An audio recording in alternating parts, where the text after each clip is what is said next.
Hello बच्चों, आज हम लोग क्लास 6 का चैप्टर 12 का थर्ड एक्सरसाइज करेंगे जो यूनिटरी मेथड पर बेस्ड है। ठीक है, तो बच्चों यूनिटरी मेथड को समझने के लिए ना एक छोटा सा एग्जांपल्स हम इसको समझते हैं। यूनिटरी मेथड बहुत ही आसान मेथड होता है और इस मेथड को हम कैसे यूज करते हैं इसके लिए मैं एक छोटा सा आपको एग्जाम्पल से समझाती हूँ। ठीक है, चलिए। तो देखिए, मान लिया कि आप दुकान पे जाते हो, ठीक है, और आपने 40 रुपीज के 4 पेन्स खरीदे। ठीक है, आप शॉप पे जाते हो और आपने 40 रुपीज के 4 पेन्स खरीदे और आपसे बोला जाता है कि बताओ कि 4 पेन्स आपने 40 रुपीज में खरीदा तो 10 पेन्स का क्या कॉस्ट होगा। 10 पेन्स का कॉस्ट क्या होगा। तो आप कंफ्यूज हो जाते हो कि यार 4 पेन्स तो मैंने 40 में खरीदा तो 10 पेन का कॉस्ट हम कैसे निकालेंगे। तो बच्चों इसके लिए हमें क्या करना होता है ना, हमें कुछ नहीं करना है। जो गिवन है ना कि कॉस्ट ऑफ 4 पेन हमें कितने निकालने हैं, 10 पेन का कॉस्ट निकालना है। तो हम लिखेंगे cost of 4 pence is equals to ₹40। ठीक है, 4 पेन का कॉस्ट है 40, तो कॉस्ट ऑफ 1 पेन, हमें 1 पेन की पहले कॉस्ट निकालनी पड़ेगी। तो 1 पेन का कॉस्ट क्या हो जाएगा बच्चों, 40 डिवाइडेड बाय 4, दैट इज ₹10। यानी एक पेन आपकी कितनी में आ गई, 10 रुपीज में आ गई। तो जब आपको पता चल गया कि एक पेन तो मेरी 10 रुपए की आ गई है, इसका मतलब क्या है कि हम 10 पेन का कॉस्ट आराम से निकाल सकते हैं। Cost of 10 pence equal to क्या हो जाएगा, ₹10 multiply 10, that is ₹100, that is ₹100। यानी 10 पेन अगर आपको खरीदना है तो आपको 100 रुपीज खर्च करने पड़ेंगे। तो बच्चों यूनिटरी मेथड इसी को कहते हैं, the method in which first we find the value of 1 unit and then value of required number of unit is known as unitary method. Unitary method में जो वैल्यू गिवन है आपको उसको देखना है, फिर 1 यूनिट की वैल्यू निकालनी है और फिर वो जितना क्वेश्चन में कह रहा है उससे उसको मल्टीप्लाई कर देना है।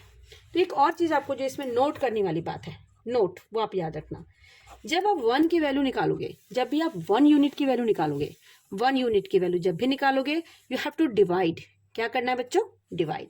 और जब आप नंबर ऑफ यूनिट्स, जितने नंबर्स वो पूछ रहा है, रिक्वायर्ड नंबर ऑफ यूनिट्स है ना, रिक्वायर्ड नंबर ऑफ यूनिट की वैल्यू निकालोगे तो आपको मल्टीप्लाई करना पड़ेगा। बस यही 2 स्टेप आपको याद रखना है कि जब हम 1 की वैल्यू निकालेंगे तो हमें गिवन वैल्यू से जो जितने वैल्यूज गिवन है ना उससे उसको डिवाइड करना पड़ेगा।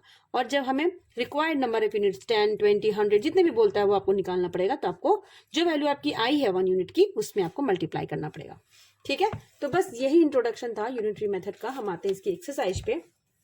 एक्सरसाइज का फर्स्ट क्वेश्चन है हमारा बच्चों, इसके एग्जाम्पल्स में बहुत सारे क्वेश्चन है जो वेरी वेरी इंपॉर्टेंट है, तो प्लीज आप एग्जाम्पल जरूर बनाइए। मैं भी एक्सरसाइज आपको बता रही हूँ। ठीक है, अगर आप चाहते हैं कि मैं एग्जाम्पल भी आपको समझाऊं तो आप मुझे कमेंट कर सकते हैं। ठीक है, फिर मैं आपको एग्जाम्पल भी समझाने की कोशिश करूंगी। तो एक्सरसाइज 12.3 है, question number 1, if the cost of 7 metre of cloth is ₹1470, then find the cost of 5 metre of cloth. कह रहा है 7 मीटर क्लोथ का कॉस्ट कितना है, 1470 रुपीज है। Then what is the cost of 5 metre of cloth. तो 5 metre of cloth का value आपको निकालना है। ठीक है, तो बच्चों देखो 7 मीटर क्लोथ की वैल्यू आपको गिवन है, आपको 1 मीटर क्लोथ की निकालनी है और फिर 5 मीटर से उसको मल्टीप्लाई कर देना है। बस यही काम हमें इसमें करना है। ठीक है, तो चलिए इसको हम करते हैं। ठीक है,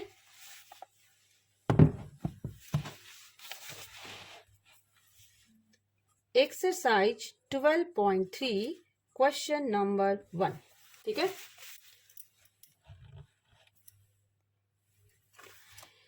cost of 7 metre of cloth is this. हम लिखेंगे cost of 7 metre cloth is ₹1470। जो बच्चों गिवन है ना उसको एज इट इज लिख दो। उसके बाद cost of 1 metre cloth, 1 metre के लिए हमें क्या करना है, हम इसको डिवाइड करना पड़ेगा। ठीक है, 1470 को डिवाइड करना पड़ेगा 7 से। ठीक है, डिवाइड करके देखते हैं।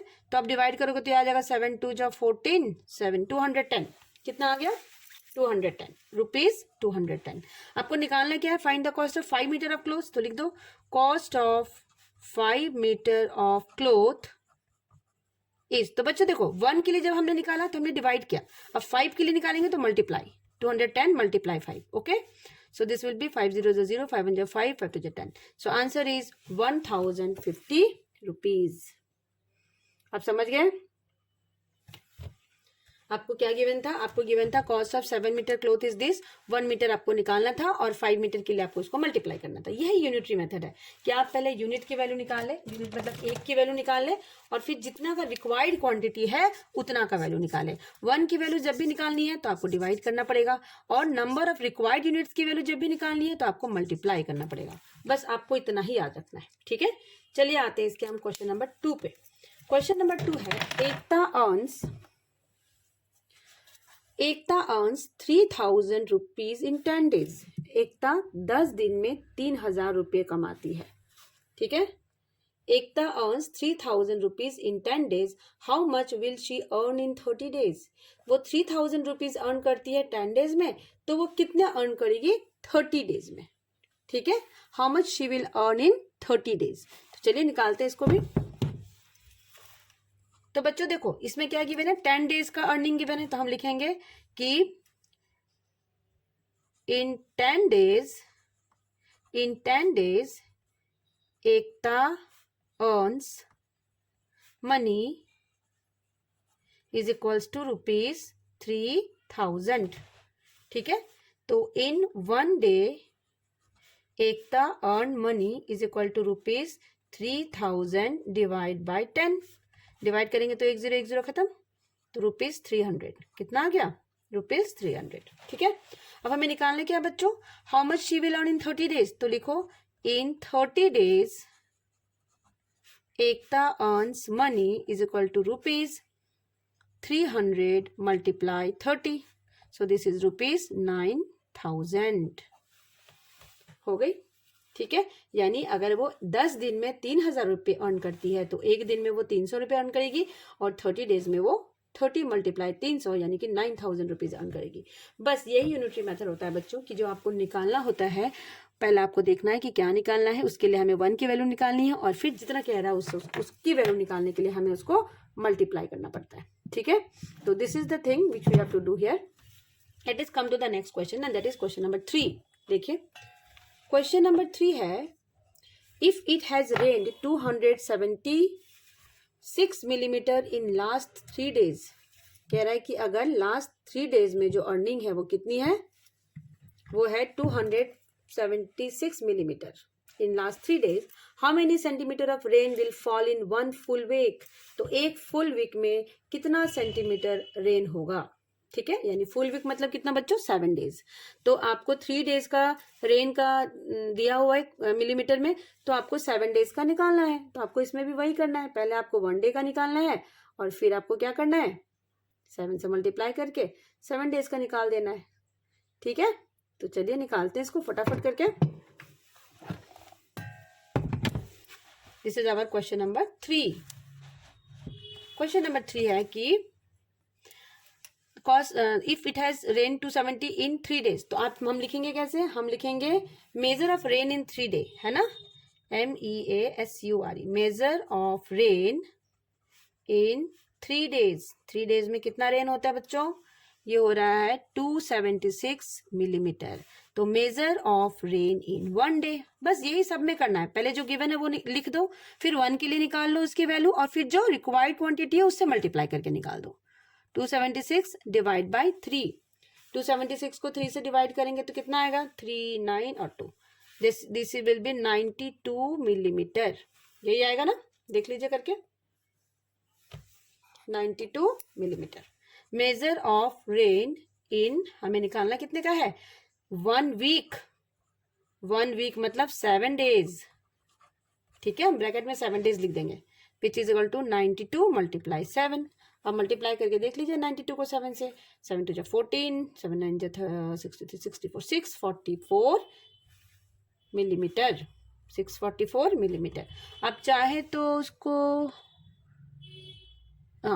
अज्यूम दैट, ठीक है, तो हमें निकल गया ये। अब चाहे तो उसको सेंटीमीटर में भी चेंज कर सकते हैं, 644 डिवाइडेड बाय 10 कर दीजिए तो ये सेंटीमीटर बन जाएगा, सो 64.4 सेंटीमीटर, आप ये भी लिख सकते हैं, ठीक है। चलिए आते हैं हम नेक्स्ट क्वेश्चन पे। Question number 4। क्वेश्चन नंबर 4 है हमारा, cost of 5 kg of wheat is rupees 91.50.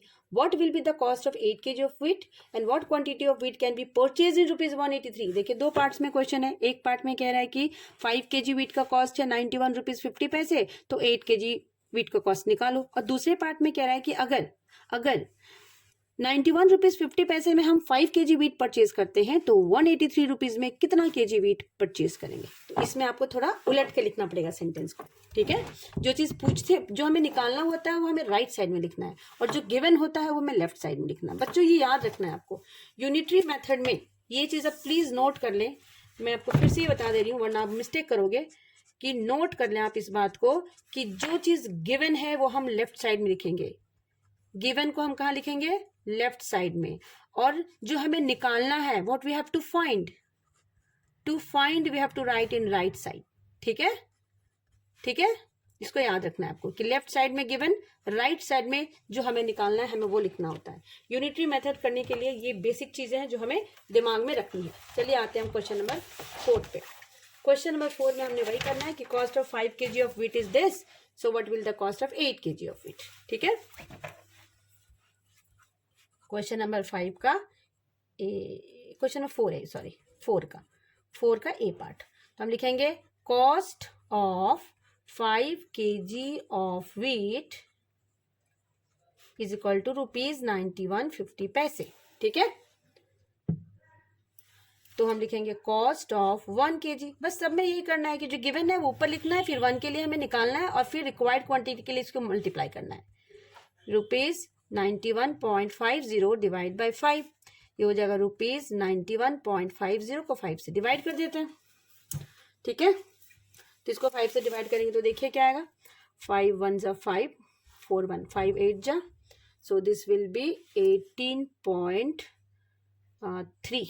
ठीक है, 18.3 यानी कि 18 रुपीज 30 पैसे।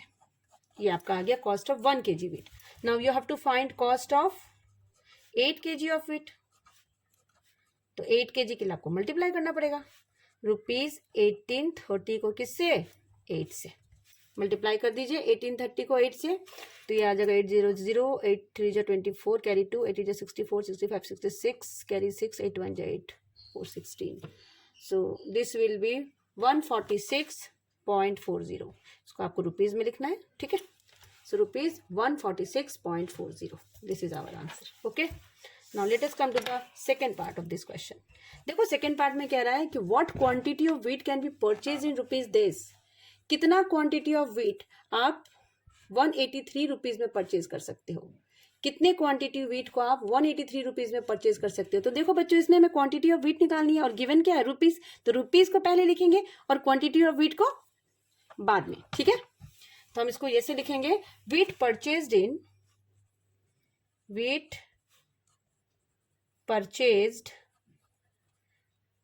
Rupees 91.50 is equal to 5 kg।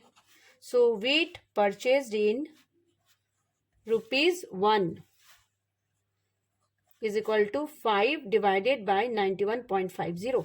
बच्चों याद रखना, इस स्टेप में ना बच्चे गलती करते हैं। बच्चे क्या करते हैं? बड़े से छोटे को डिवाइड कर देते हैं, लेकिन नहीं, जब भी हम 1 के लिए वैल्यू निकालेंगे तो राइट वाला ऊपर और लेफ्ट वाला नीचे रहेगा। हमेशा याद रखना आपको कि राइट की जो वैल्यू होगी वो न्यूमरेटर में होगी और लेफ्ट वाली डिनोमिनेटर में, चाहे वो बड़ी हो चाहे वो छोटी हो, उससे कोई फर्क नहीं पड़ता।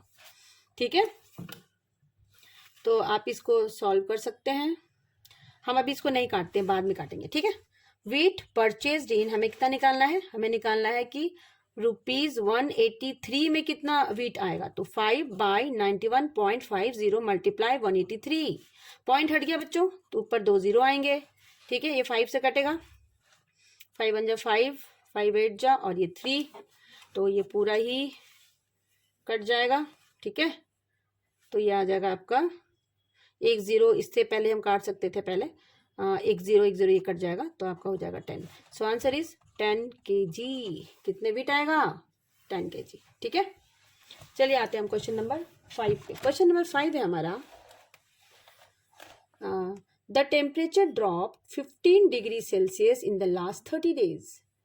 If the rate of temperature drop remain the same, how many degrees will the temperature drop in the next 10 days? कहता है कि जो टेम्परेचर है वो लास्ट 30 डेज में 15 डिग्री ड्रॉप किया है, ठीक है। तो अगर इसी रेट से वो टेम्परेचर ड्रॉप करता जाएगा तो नेक्स्ट 10 डेज में और टेम्परेचर कितना ड्रॉप करेगा, ठीक है। क्वेश्चन समझ गया आप? चलिए निकालते हैं। टेम्परेचर ड्रॉप्ड इन, क्या लिखेंगे हम क्वेश्चन नंबर 5 में? टेम्परेचर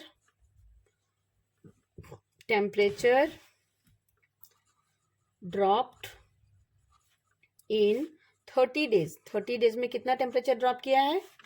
15 डिग्री सी, ठीक है। तो टेम्परेचर ड्रॉप्ड इन 1 डे, एक दिन का हम निकाल लेंगे। तो ये 15/30। बच्चों इस स्टेप में बिल्कुल गलती नहीं करना है ना। पहले राइट वाला ऊपर, लेफ्ट वाला नीचे। हमेशा जब भी हम 1 की वैल्यू निकालेंगे तो इधर वाला ऊपर, इधर वाला नीचे लिखना है आपने, ओके। ऐसे नहीं कि 30 बड़ा है तो 30 को 15 से हम डिवाइड कर देंगे। बहुत सारे बच्चे ना ऐसी गलतियां करते हैं। Temperature dropped in 10 days, 10 days का हमें निकालना है, ठीक है। तो ये हो जाएगा 15/30 मल्टीप्लाई 10, ये कट गया 5। तो आंसर आ गया आपका 5 डिग्री सी। यानी इसी रेट से अगर टेम्परेचर गिरता रहा तो नेक्स्ट 10 डेज में उसकी टेम्परेचर 5 डिग्री सी ड्रॉप हो जाएगी, ठीक है। चलिए आते हैं क्वेश्चन नंबर 6 पे। क्वेश्चन नंबर 6 है हमारा, Saina pays ₹1500 as rent. Look at the question. Saina pays ₹1500 as rent for 3 months. How much does she has to pay for the whole year? Saina जो है वो 15,000 रेंट दे रही है 3 मंथ के लिए। 3 मंथ के लिए कितना रेंट दे रही है? 15,000। तो कितना सी हैव टू पे फॉर द होल ईयर? पूरे साल के लिए उसे कितना रेंट पे करना पड़ेगा? If the rent per month remains the same, अगर रेंट सेम ही रहता है, बढ़ता नहीं है, ठीक है। तो हमें क्या करना पड़ेगा? 3 मंथ का रेंट दिया है तो हमें पहले 1 मंथ का रेंट निकालना पड़ेगा, ठीक है। तो हम क्या लिखेंगे? हम लिखेंगे rent paid by her, rent paid by Saina, SHAINA, Saina in 3 month. 3 months में उसे कितना रेंट देना है बच्चों? 15,000, ठीक है। तो rent paid by Saina in 1 month निकाल देते हैं हम पहले। 1 मंथ में कितना देना पड़ेगा? ₹15,000 डिवाइडेड बाय 3, और ये कट के हो जाएगा 5,000, ठीक है। उसके बाद कह रहा है कि वो होल ईयर में, तो 1 ईयर में कितने मंथ होते हैं? 12। तो rent paid by Saina in 1 year, bracket में हम लिख देंगे 12 मंथ, ठीक है। तो ये हो जाएगा 5,000 multiply 12, so this will be 60,000। यानी उसे पूरे साल का रेंट देना पड़ेगा 60,000, क्योंकि 1 महीने का रेंट हमने निकाला और 1 महीने का रेंट था 5,000 रुपीज। तो होल ईयर का रेंट क्या हो जाएगा? 60,000, ठीक है। चलिए आते हैं हम क्वेश्चन नंबर 7 पे। हमारा क्वेश्चन नंबर 7 है, cost of 4 dozen of banana is 180 rupees. How many banana can be purchase for ₹90, ठीक है। कह रहा है कि cost of 4 dozen banana is ₹180 rupees में 4 डजन बनाना मिलते हैं। How much banana can be purchase for ₹90। तो 90 रुपीज में कितने बनानाज मिलेंगे, ठीक है। तो चलिए क्वेश्चन नंबर 7 करते हैं फटाफट। हम लिखेंगे number of bananas bought in rupees this. देखिए हमें क्या निकालना है? नंबर ऑफ बनानाज निकालना है। तो रुपीज को हमें पहले लिखना पड़ेगा और नंबर ऑफ बनानाज को बाद में। आपको पता है 1 डजन इज इक्वल टू 12 होता है। 1 डजन इज इक्वल टू 12, इसको आपको पहले लिख देना है, ठीक है। अब हम लिखेंगे कि number of bananas bought in ₹180 is equal to 4 multiply 12 यानी 48, ठीक है। यानी आप 180 रुपीज में 48 बनाना मिल रहे हैं। तो number of bananas bought in ₹1 is equal to क्या हो जाएगा? 48 डिवाइड 180, यही होगा ना, ठीक है। Number of bananas bought in rupees, कितने रुपीज में आपको बोल रहा है? 90 रुपीज में बोल रहा है। तो 48 बाय 180 मल्टीप्लाई 90। बच्चों देखो बहुत ही आसान है, ये 0 0 काट दो, 9 1 9, 9 2 18 और ये कट के 24। So answer will be 24 bananas, 24 bananas, ठीक है। Let us come to the next question, that is our question number 8। Question number 8 is the weight of 72 books is 9 kg. What will be the weight of 40 such books? 72 book का cost है 9 kg, तो 40 book का cost क्या होगा? ठीक है, तो question number 8 है weight of 72 book is 9 kg, तो हम लिख देते हैं weight of 72 books is equal to 9 kg. Weight of one book is equal to 9 by 72 kg. So weight of 40 books is equal to 9 by 72 into 40. 9 with 9, 9 8 ja, 8 5 ja. So answer will be 5 kg. ठीक है, हमारा question number 9 है a truck requires 108 liters of diesel for covering a distance of 594 kilometer. How much diesel will be required by the truck to cover a distance of 1650 kilometer? एक truck को 108 litres of petrol चाहिए, diesel चाहिए for covering a distance of 594 kilometre. तो अगर उसे 1650 kilometre travel करना है तो उसे कितनी डीजल की जरूरत पड़ेगी? ठीक है, तो यहाँ पे भी फटाफट कर देते हैं. क्वेश्चन नंबर 9 हम diesel required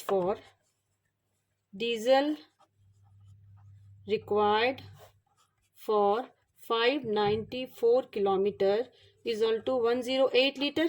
So diesel required for 1 kilometer is equal to 108 upon 594 liter. ठीक है, so diesel required for कितना निकालना बच्चों हमें? 1650 kilometer. 1650 kilometer is equal to 108 by 594 into 1650. ठीक है, तो काट देते हैं इसको हम पहले. 2 5 जा, 2 4 जा, 2 2 जा 4, 1 9, 2 9 जा 18 7. फिर ये कटेगा आपका 4 5 5 3 से, 3 1 जा 3 18, फिर 3 से 3 9 जा 27, 3 9 जा, फिर ये 9 से 9 2 जा 9 11 जा, फिर ये 11 से 11 1 जा 11 5 0. सो आंसर विल बी 300 लीटर्स. ठीक है, तो ये हमने कर लिया क्वेश्चन नंबर 9. तो हमारा नेक्स्ट क्वेश्चन है Raju purchase 10 pen for ₹150 and Manish buys 7 pen for ₹84. Can you say who got the pen cheaper? Raju ने 10 पेन खरीदे ₹150 में और मनीष ने 7 पेन खरीदे ₹84 में. तो किसने सस्ते में पेन को खरीदा? तो हमें क्या करना पड़ेगा? दोनों के 1 पेन की कॉस्ट निकालनी पड़ेगी, है ना. तो हम लिखेंगे राजू परचेज्ड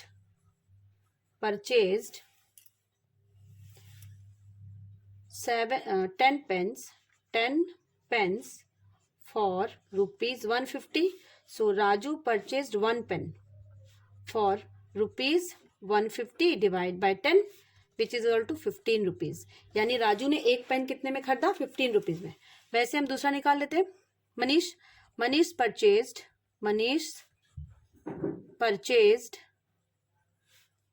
7 pens for ₹84.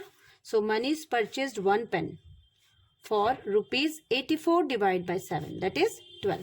तो बच्चों जब भी ज्यादा का कॉस्ट गिवन हो और 1 का कॉस्ट निकालना है तो हमें उसको डिवाइड करना पड़ता है. तो राजू ने 15 रुपीज में 1 पेन खरीदा और मनीष ने 12 रुपीज में 1 पेन खरीदा. तो किसने सस्ते में खरीदा? मनीष ने. ठीक है, तो हम लिखेंगे pen purchased by Manish are cheaper than Raju. ठीक है, नाउ लास्ट क्वेश्चन है हमारा ये क्वेश्चन नंबर 11. क्वेश्चन नंबर 11 है Anish made 42 runs in 6 overs and Anoop made 63 runs in 7 over. Who made more runs per over? ठीक है, अनीश ने 42 रन्स बनाए 6 ओवर में और अनूप ने 63 रन्स बनाए. ठीक है, तो चलिए लिखते हैं रन्स मेड बाय अनीश इन 6 over. Runs made bye Anish इन 6 over. 6 ओवर में अनीश ने कितने रन्स बनाए? 42. रन्स मेड बाय अनीश इन 1 over निकाल लेते हैं. तो 42 डिवाइड 6 यानी 7.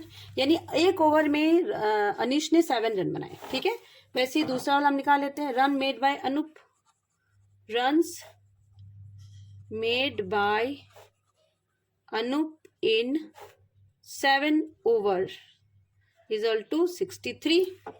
तो runs made by Anup in 1 over 63 divide 7 यानी 9. तो देखो अनिश ने 1 ओवर में 7 रन बनाए और अनूप ने 1 ओवर में 9 रन बनाए. तो किसने ज्यादा रन बनाए? हु मेड मोर रन पर ओवर? तो हम लिखेंगे Anoop made more runs per over then अनिश. तो बच्चों ये एक्सरसाइज 12.3 था, ये हमारा फिनिश हो चुका है और बहुत ही आसान सा एक्सरसाइज था. यूनिटरी मेथड वेरी इंपॉर्टेंट है. ये आप अभी 6th क्लास से स्टार्ट करोगे और जब तक आप मैथ्स की पढ़ाई करोगे तब तक आपको इस मेथड को यूज़ करना है. बहुत ही आसान मेथड होता है और होप कि आपको समझ में आ गया हो. अगर आपको मेरा वीडियो अच्छा लगता है तो प्लीज़ लाइक करें, सब्सक्राइब करें, कमेंट करें और thank you for watching. Thank you.